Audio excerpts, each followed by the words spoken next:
Hello and welcome to the 2019-20 Laws of the Game Changes and Clarifications video series.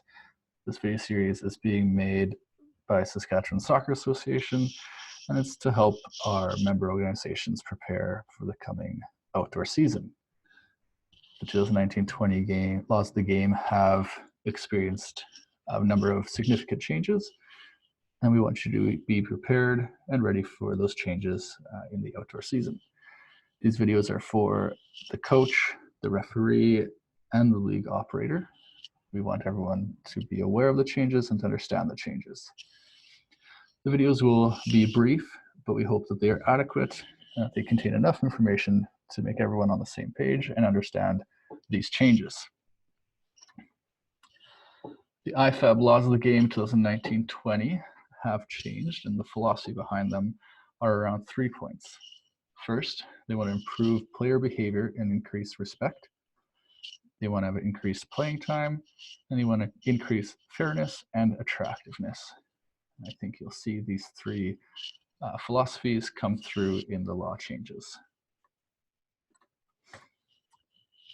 Referees are to apply the law changes within the spirit of the game to help produce fair and safe matches. Fair and safe are two words that are used a lot when educating referees in Saskatchewan. It's the job of the referee to make sure that games are played fair and safe. Everyone must respect the referees and their decisions. The Saskatchewan Soccer Association has rolled out the Make It Official campaign, which revolves around referee respect and improving the game time experience for all.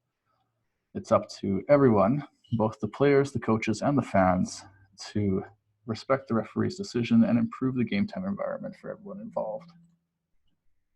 Players and coaches have a major responsibility for the image of the game. If a coach sets a tone of disrespect for the game, then that image of the game gets tarnished. Captains have a role to play so that the laws of the game and referee decisions are respected. The first law change, major law change, comes around substitutions. So the substitution procedure now reads, to replace a player with a substitute, the following must be observed. The player being substituted receives the referee's permission to leave the field of play and must leave by the nearest point on the boundary line, unless the referee indicates that the player may leave directly and immediately at the halfway line. So in previous renditions of the law and previous laws, the player was to leave at the halfway line. That was how it was written. All substitutions took place at the halfway line.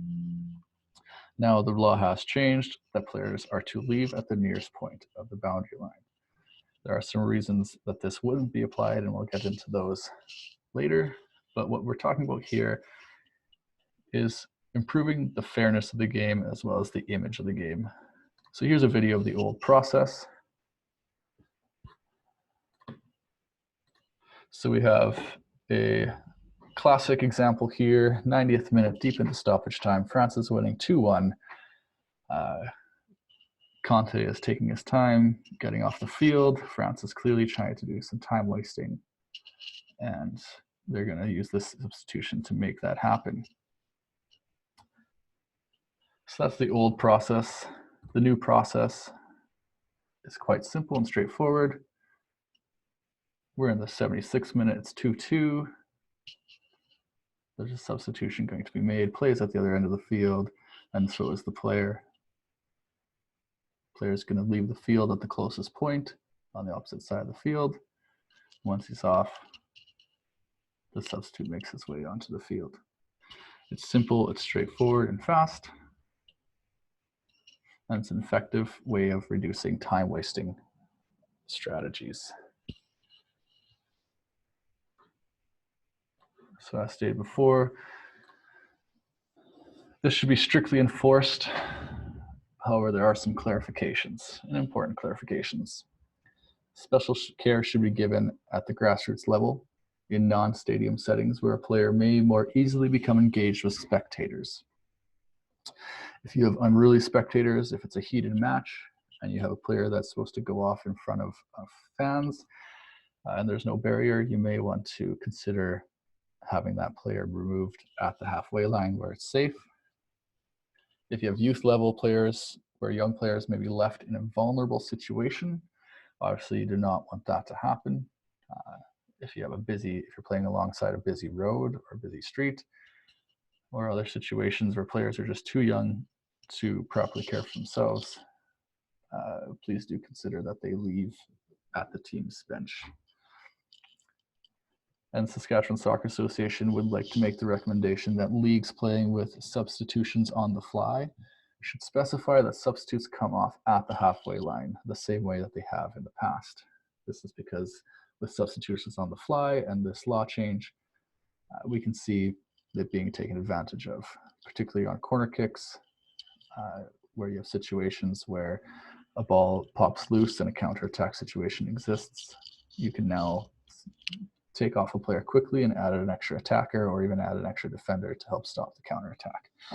So we suggest that leagues that play with substitution on the fly specify to their coaches, to their referees, that players come off at the halfway line, as they always have.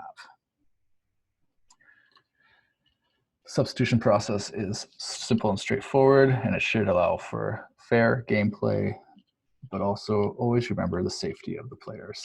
The next video will be on yellow and red cards for team officials, and we'll talk more about that then.